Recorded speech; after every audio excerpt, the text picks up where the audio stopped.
La principale ambition de ce projet Oresteam, chaufferie CSR construite et exploitée par Suez, sera à l'horizon 2027 de remplacer 40% de l'énergie de gaz fossile utilisée pour le fonctionnement de la sucrerie-distillerie d'Aurigny Sainte-Benoîte. Ainsi, elle participera à la décarbonation des unités de production de Tereos. Cette chaufferie traitera 140 000 tonnes de déchets ultimes par an, déchets non dangereux et non recyclés, principalement enfouis aujourd'hui. Cela contribuera à améliorer l'impact énergétique et environnemental de ces déchets qui seront valorisés dans une boucle locale d'économie circulaire. En résumé, ce projet permettra d'avoir une industrie plus durable et circulaire et une meilleure valorisation des déchets. Nous avons fait face à deux problématiques significatives. La première d'ordre planning, puisque nous avons un pas de temps très serré pour la construction de la chaufferie CSR.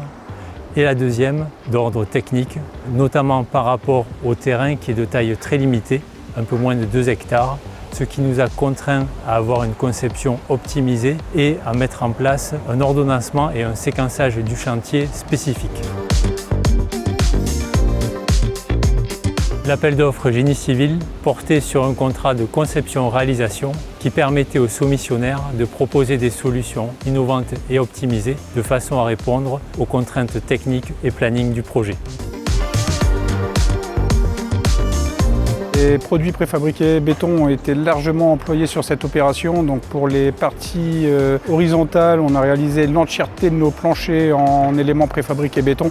Donc on a utilisé de la prédale et de la DAP, et également des poutres béton et des poutres précontraintes béton. Et pour les éléments verticaux de l'opération, on a utilisé une charpente béton préfabriquée, poteau de hauteur de 37 mètres. Et on a également utilisé des panneaux béton extérieurs et des prémurs. J'y vois deux réels avantages. Le premier est une production hors site. Donc ça permet d'avoir des éléments préfabriqués en dehors de nos cycles d'exécution traditionnels en CSP. Et le second avantage est le planning.